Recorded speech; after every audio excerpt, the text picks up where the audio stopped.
Go ahead. Hi, I'm Jodi, and I am spinning some Icelandic sheep that I got from a semi-local Montpelier farm.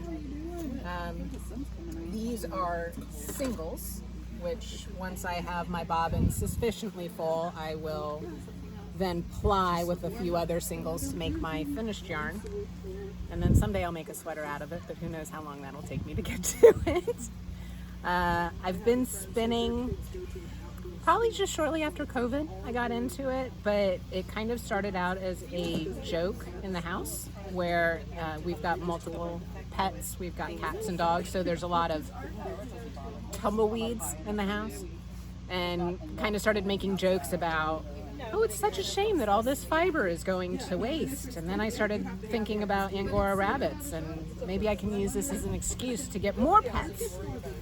But maybe I should figure out what this process is first before I commit to another living creature.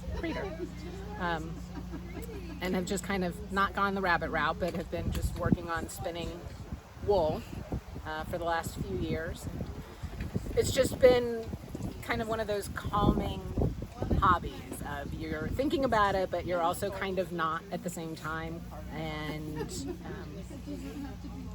playing with it and learning different techniques and meeting fun people along the way. How'd you pick a Lendrum? I mean, you were shopping during the pandemic. I was. So Clothos had opened back up its meetings by the time, and Clothos is the local guild for hand spinners in the Richmond area. We've got members that come out of Charlottesville and Gloucester, so people will drive a bit to get to us. Though there are other guilds in other areas as well. But I started off on a drop spindle, which let me kind of get this concept of drafting down, where when you're pulling the fiber to get just a little bit in your hand so that it's not just all of this in my single. And I started off with the drop spindle, and once I had played with that for a little bit, one of the ladies at the guild meeting let me borrow her wheel. And hers was a castle wheel, which is these kinds where it's going the vertical way versus the horizontal Saxonies that we tend to think of when we think of spinning wheels.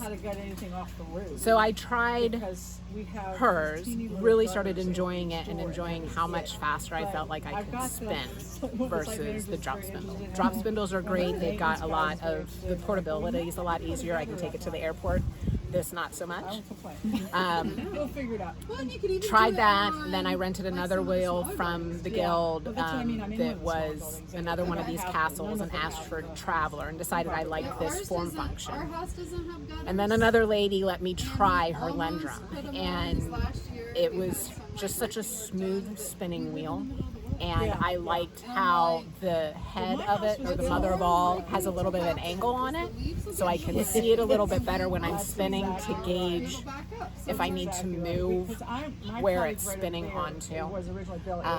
So this kind of guides it, and I can see a little bit easier if I need to move that or not on this. And I liked that the orifice was more in line with me, whereas the Ashford Traveler is a little bit offset. So it was a bit of an investment, but I've not regretted it. People kept teasing me. They're like, "Oh, you're going to get so many wheels." Like, I'm like, "Well, what's a good one for my first one?" And that was tough to get an answer on. But this has really met my needs. So I only have the one. I can work on this at home. I can do thicker or thinner on it for what I need. I'm not going to spin super, super thin because I won't use lace weight. So this lets me do the type of yarn that I think I might use in projects. And I just haven't needed to branch out from that. What kind of projects? Typically, so most of mine have been flat. So scarves, or I've done a lot of Afghans. I do knit or crochet or woven? I do crochet. So I'm curious about weaving, but I haven't gotten into it yet. So predominantly crochet. I'm looking for that perfect pattern of a sweater that is like interesting enough to keep me going on it, but not too complicated for my first 3D project. I've downloaded a few. and now it's the process of figuring out how to read them, because some of them are a little bit different, and then some of them are in the pictures where it's like a graphic versus a word description of what something means, and I've not worked with that kind of pattern yet. So another learning curve, but there's always something in there. There's so many rabbit holes within the fiber world.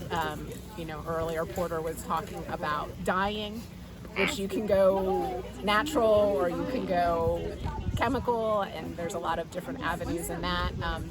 There's some folks that do rug punching, which is really kind of interesting as well. So it's like you just have no idea how many sidetracks you might go down once you first start dipping your toe in the fiber world.